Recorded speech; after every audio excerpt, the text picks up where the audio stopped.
Hello student, मैं Subhash sir स्वागत करते हैं आपका सृष्टि यूपी बोर्ड टॉपर के ऑनलाइन प्लेटफॉर्म पर, जहां पर हम आपको कक्षा 12 की केमिस्ट्री में विद्युत रसायन नामक चैप्टर की शुरुआत करेंगे और आपको चैप्टर वाइज चीज़ों को बताया जाएगा, यानी सारी चीज़ें चैप्टर वाइज आपको पढ़ाई जाएगी। आज हम शुरू करेंगे विद्युत रसायन। हम लोग पहले विद्युत रसायन में यानी इलेक्ट्रोकेमिस्ट्री में हम सबसे पहले पढ़ेंगे और हम जानेंगे कि विद्युत रसायन चैप्टर में हमें क्या पढ़ना है, क्या इम्पोर्टेंट है। तो आपको सारी चीज़ें इस चैप्टर में हेडिंग वाइज पढ़ाई जाएगी। पहली हेडिंग हम लोग विद्युत रसायन में पढ़ेंगे विद्युत अपघट्य। पहले हम ये जानेंगे कि विद्युत अपघट्य किसे कहते हैं। इंग्लिश में इसे हम इलेक्ट्रोलाइट के नाम से जानते हैं। विद्युत अपघट्य इलेक्ट्रोकेमिस्ट्री के लिए बहुत इंपॉर्टेंट पार्ट्स है। विद्युत अपघट्य के बारे में जानना अत्यंत जरूरी है। विद्युत अपघट्य वे रासायनिक पदार्थ होते हैं जो गलित अवस्था में अपने आयनों में वियोजित हो जाते हैं। यानी जो रासायनिक पदार्थ गलित अवस्था का मतलब जलीय विलयन में, अगर उनको हम जल में घोल दें और वो अपने आयनों में टूट जाएं, तो ऐसे पदार्थों को हम बोलते हैं विद्युत अपघट्य पदार्थ। विद्युत अपघट्य पदार्थ दो प्रकार के होते हैं। कितने प्रकार के होते हैं? दो प्रकार के। एक होता है प्रबल विद्युत अपघट्य और दूसरा होता है दुर्बल विद्युत अपघट्य। प्रबल विद्युत अपघट्य का मतलब स्ट्रॉन्ग इलेक्ट्रोलाइट और दुर्बल विद्युत अपघट्य का मतलब वीक इलेक्ट्रोलाइट। ठीक है, तो पहले हम ये जानेंगे कि प्रबल विद्युत अपघट्य होते क्या हैं। तो देखिए, चाहे प्रबल विद्युत अपघट्य हो या दुर्बल विद्युत अपघट्य हो, आप ये जानिए कि ये दोनों वियोजित होंगे। लेकिन जो प्रबल विद्युत अपघट्य होगा, जब उसका वियोजन होगा तो वो पूर्ण रूप से होगा, यानी वो 100% वियोजित हो जाएगा। तो हम ये कह सकते हैं कि वे रासायनिक पदार्थ जो गलित अवस्था में या जलीय विलयन में अपने आयनों में पूर्ण रूप से वियोजित हो जाते हैं, तो उन्हें हम क्या कहते हैं? प्रबल विद्युत अपघट्य कहते हैं। दूसरा जो है दुर्बल विद्युत अपघट्य, वियोजित तो ये भी होते हैं, लेकिन ये वियोजित इस तरह होते हैं कि ये अपने आयनों में गलित अवस्था में कभी भी पूर्ण रूप से वियोजित नहीं होते हैं, यानी इनका 100% वियोजन नहीं होता है। तो हम कैसे लिखेंगे? देखिए, वे रासायनिक पदार्थ जो गलित अवस्था में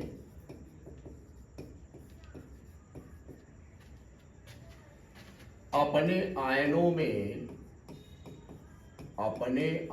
में पूर्ण रूप से वियोजित हो जाते हैं, वियोजित हो जाते हैं। ठीक है, तो जो गलित अवस्था में अपने आयनों में पूर्ण रूप से वियोजित हो जाएगा, समझ लीजिए वो प्रबल विद्युत अपघट्य है। अब एग्जाम्पल जानना है कि वो होते कौन कौन से हैं।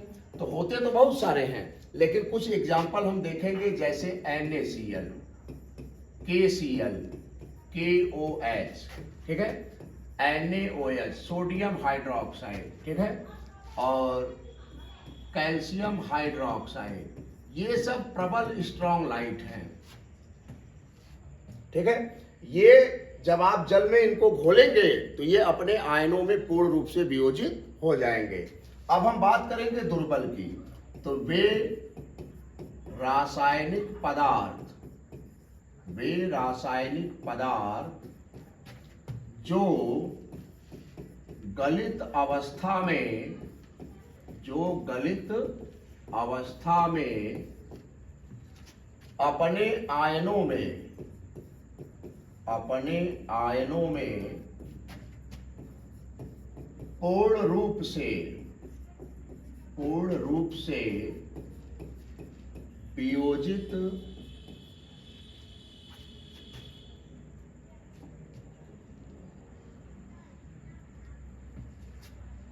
पूर्ण रूप से वियोजित नहीं होते हैं,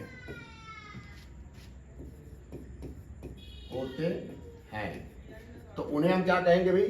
दुर्बल विद्युत अपघट्य। अब एग्जाम्पल जान लें।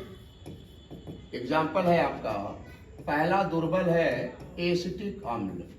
ये बहुत इंपॉर्टेंट है, इसका नाम हर जगह आता है, एसिटिक अम्ल। दूसरा है हमारा अमोनियम हाइड्रोक्साइड, अमोनियम हाइड्रोक्साइड। इसके बाद है HCN, hydrogen cyanide, hydrogen cyanide. और भी होते हैं लेकिन मुख्य यही है। तो हम लोगों ने क्या जाना भी? विद्युत अपघट्य के बारे में। विद्युत अपघट्य क्या होंगे? वे रासायनिक पदार्थ होंगे जो जलीय विलयन में अपने आयनों में मतलब वियोजित हो जाते हैं। ये कितने प्रकार के होते हैं? 2 प्रकार के। एक होता है प्रबल विद्युत अपघट्य और दूसरा होता है दुर्बल विद्युत अपघट्य। प्रबल की कहानी क्या है भाई? प्रबल विद्युत अपघट्य वे रासायनिक पदार्थ होंगे जो जलीय विलयन में अपने आयन में पूर्ण रूप से टूट जाएंगे। लेकिन जो दुर्बल विद्युत अपघट्य होंगे वे रासायनिक पदार्थ होंगे जो गलित अवस्था में अपने आयनों में पूर्ण रूप से वियोजित नहीं होते हैं, तो उन्हें हम क्या कहते हैं? दुर्बल विद्युत अपघट्य। ठीक है। अब हम लोग बाकी की चीजें इसके बाद नेक्स्ट लेक्चर में जानेंगे। ठीक है।